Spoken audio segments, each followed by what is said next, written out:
Okay guys, so next chapter na topic natin is the rate of change. Ang rate of change that is related doon sa slope, no? Okay, so actually yung iba dito ay na-discuss na natin doon sa chapter 4 which is yung the slope. Okay? 5.1 instantaneous rate of change as a limit. So the average rate of change of a function f of x from x to x plus h is given by the slope as a second line, which is we already introduced this formula doon sa chapter 4. Ito yung slope ng second line. And then kapag kukunin natin yung limit ng equation na ito as h approaches 0, okay? So, kung maalala natin, yan na yung derivative ng function. Or that is already the instantaneous rate of change. Mamaya, mayroon tayong example. Okay, kung ano nga ba yung pagkakaiba ng instantaneous rate of change doon sa average rate of change. Okay? Okay, so balikan ulit natin yung this concept is a fundamental in physics, okay, engineering, and economics to describe how quantities change at a precise instant. But anyway, later on, there is a separate na chapter for the applications. Pero siyempre dito magbibigay tayo ng mga simple examples lang. No? For example, we have f of x is equal to x squared. Find the instantaneous rate of change at x is equal to 4. Or yun yung derivative natin at x is equal to 4. So, ang derivative ng x squared is, ayan, 2x. Okay? And then, ano kaya yung derivative at x is equal to 4? I-substitute lang natin yung 4. Okay? Dito sa 2x, so si 8. Okay, so, yan na yung instantaneous rate of change. Okay, mamaya may example tayo for instantaneous rate of change. Saka yung pagkakaiba or yung comparison sa instantaneous saka average, no, rate of change. Okay? Ano nga ba yung relationship between derivatives and rate of change? So derivatives describes rates of change in real life context. For instance, sa motion, gamit ang derivative sa motion. The derivative of position is velocity and the derivative of velocity acceleration, or kumbaga we have a formula, we have an equation of a motion. For example, first derivative is velocity and then the second derivative is the acceleration. Ganyan. In economics naman, the derivative of a cost function gives the marginal cost. In biology, the derivative of a population function represents the growth of rate. So later on in meron tayong separate na chapter for application. Basta anyway, magbibigay tayo ng simple na mga example. Example, okay, 5.2. If the position of a particle is given by the equation s of t equals t squared plus 3t, find the velocity and acceleration at t is equal to 2. Okay, so let us solve, no? Sample 5.2, which is s as a function of t is equal to t squared plus 3t, or s is equal to t squared plus 3t. So yung s na yan represents the distance traveled. Okay? Yan, traveled. And then yung t naman represents the time. Okay? O diba, siyempre kapag kung halimbawa pupunta ka ng Isabela from Bambang, okay, yung S represents the distance traveled or kung ilang kilometro. Yung time naman ay kung ilang oras. Ayan. So for example, ito yung equation natin. Sabihin na lang natin na paano ba natin i-plot yan. Saglit lang ha. I-drawing lang natin yan sa ating GeoGebra. Para mas accurate yung drawing natin, no? Okay, so bali ito yung itsura or yung graph ng equation natin. S is equal to t square plus 3t. So kung halimbawa yung time natin ay 0, so wala pa siyang natatravel, no? Okay? Wala pa siyang natatravel. Ano natin ay yung negative part, i-ano natin, itawag dito, wag nating isipin yung negative part, okay, yung banda dito. Kasi nga, yung time naman natin, hindi naman umaatras yung time, no? Okay? So, halimbawa, 0, 0, no? Ito. At time is equal to 0. So, kumbaga, yung travel niya ay 0. So, habang tumatagal, kung mapapansin, no? Habang tumatagal yung oras, siyempre, lumalaki din yung kanyang natatravel. Ayan. Okay?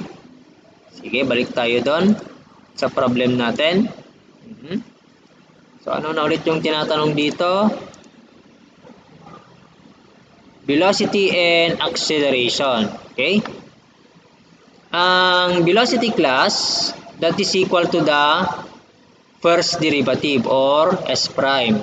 Kaya kung i-derivative natin yan, that is equal to 2t plus 3. Okay, nagbigay pala siya ng time, no? Hanapin ano daw yung velocity when time equals 2. Okay? When time equals 2. So, this is 2 times 2 plus 3. Ibig sabihin niyan, ang velocity niya noong ang oras ay nung time is equal to 2, so yan ay 7, no? So 7, ano bang unit dito? Balikan pala natin yung unit. Wala namang sinabi kung ano yung unit, no? Okay? Yan. So for example, sabi niya feet per second, for example lang, no? O, di feet per second. Kung halimbawa yung unit ng S is naka-feet or kung naka-meters, hindi meters per second, feet per second. Okay? Then yung acceleration class, that is actually the second derivative or is equal to the derivative ng velocity. So ano ba yung velocity natin? That is equal to, velocity is equal to 2t plus 3. So acceleration is equal to the first derivative of the velocity. So kunin natin yung derivative nito. That is equal to 2.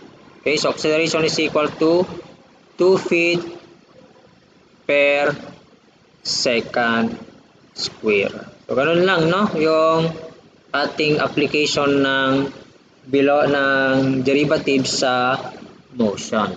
Okay? Ayan. So, ganyan lang kasimple.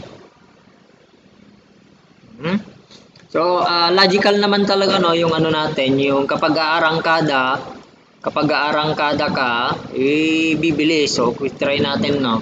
Ito yung acceleration niya, no? Acceleration. Kung halimbawa, let t is equal to 3, siyempre mas mabilis na yung takbo ng sasakyan niyan. For example, no, kasi nga umaarangkada ka, no? Ano kaya yung velocity? So velocity natin is equal to 2t plus 3, no? So 2 times 3 plus 7, so magiging plus 7. 2t plus 3, so magiging 9. 9 feet per second. Ayan. So siyempre mas mabilis kapag umarangkada habang tumatagal. Now, okay? So, yan yung example 5.2. Okay? Ayan. Okay? Then, we have another example. Ang purpose naman ng problem na ito para ma-compare natin ano ba ang pagkakaiba ng average rate of change doon sa instantaneous, okay? Or yung instantaneous, anong sabi kanina? Instantaneous rate of change. So, we have an example here. A car moves along a straight road. And its position at time t is given by, ito, 5t square plus 2t in meters. Hanapin natin yung velocity function of the car. Kapag sinabi natin velocity of a function, hindi tayo magsasubstitute diyan ng value. Kumaga, kukunin lang natin yung kanyang formula. Okay, kasi nga function, no? Then B, acceleration function of the car. Letter C, determine the velocity and acceleration at t is equal to 4 seconds. And letter D, determine the average velocity from t is equal to 1 to t is equal to 4. So S as a function of t, 5t square plus 2t. So example 5.3. So S as a function of t is equal to, ano na ulit yun? Nakalimutan ko kaagad. 5t square plus 2t. 5t square plus 2t. So, letter A is, or number 1 nata yon is, kunin natin yung velocity as a function of t. Okay? So, S prime, di ba, is equal to the velocity. So, this is equal to 10t plus 2. Ito na yon actually. Yung velocity sa function of t is equal to 10t plus 2. Okay? So, letter B naman, yung acceleration as a function of time. Hanapin natin yung acceleration as a function of time. So, sabi natin kanina, yung first derivative ng, or second derivative, or first derivative ng velocity is equal to the acceleration. So, acceleration is equal to, kunin natin yung derivative ng velocity, that is 10, di ba? So, 10 na lang siya. Okay? Ayan. Okay, so constant yung kanyang acceleration. Hindi nagbabago yung arangkada niya. Constant yung arangkada niya. Pero may mga instances din na yung arangkada mabagal, may yung arangkada mabilis, then from mabilis biglang magprepreno, ayun. So kapag nagpreno, of course yung acceleration mo is negative kasi nga pabagal, no. In this case positive siya pag talagang pabilis yung takbo, no. Okay? And then number 3 is, ang hanapin natin for number 3 is the velocity and acceleration at t is equal to 4 seconds. So velocity, substitute lang natin yon. Ano ba yung velocity natin? That is 10t plus 2. Substitute lang natin yung 4. 10 times 4 plus 2. So ang velocity natin at 4 second is 42 meters per second, no? Kaya kalimutan pala natin nilagay yung unit dito. Meter per second square. Of course, yung acceleration natin, wala naman ng ano doon, acceleration is equal to 10. Wala naman ng variable na katabi yan. Automatic na acceleration mo ay 10 kasi constant naman yan, no? Wala ka naman ang isasubstitute dyan na t. Okay? Next, number 4 is to hanapin daw natin yung number 4. Average velocity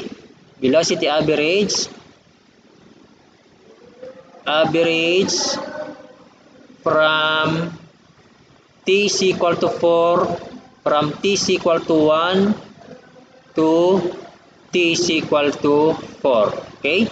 Ang velocity average natin, class, ganito lang yan. Kunin natin yung distance traveled or yung S from 1 to 4 divided by yung distance. But time pala, from 1 to 4, no? So yung S natin from 1 to 4 is pag minusin natin, no, S at 4 less S at 1 divided by T4 less T1. Okay? So ang S at 4 natin, ang S4 natin is, substitute lang natin yung 4 doon sa S a function of t, that is equal to, ano na yun, 10t ata yun, plus 2. S at 4 seconds is equal to, nakuha na pala natin kanina, no? That is 42. And ang S naman natin at 1 second is equal to 10 times 1 plus 1. Substitute lang natin yung 1 doon, which is equal to 11. Yan. Kung kukunin natin yung velocity average, that is equal to 42 less 11 divided by 4 less 1. So, yung velocity average natin is equal to, okay, so mali pala, class, yung nailagay natin na formula for S as a function of t. Ang nilagay natin kanina ay 10t plus 2. Okay, so mali yan. So, let us correct. We have, ano to? Ang S4 natin, 5 times, or yung S natin at t is equal to 4 is 4 square, tapos 2 times 4, this is equal to 88 meters. And then yung S1 naman natin, 5 times 1 plus 2 times 1 is equal to 7 meters. So the average velocity is 88 less 7. Then ito naka-meters to. Divided by 4 less 1, yung time natin, seconds. So this is 27 meter per second. Okay, yan yung velocity average. from t is equal to 1 to t is equal to 4. Okay, actually ito na yung tinatawag natin na class, yung average rate of change. Okay, wherein yung isa naman, ayan, meron na tayong comparison, no? Yung nakuha natin na ito, yung 42 meters per second, that is at time is equal to 4, yung velocity niyan, ito na yung tinatawag natin na instantaneous rate of change. So, yun yung pagkakaiba class ng average rate of change doon sa instantaneous rate of change. Okay? So, thank you for watching and that ends our topic.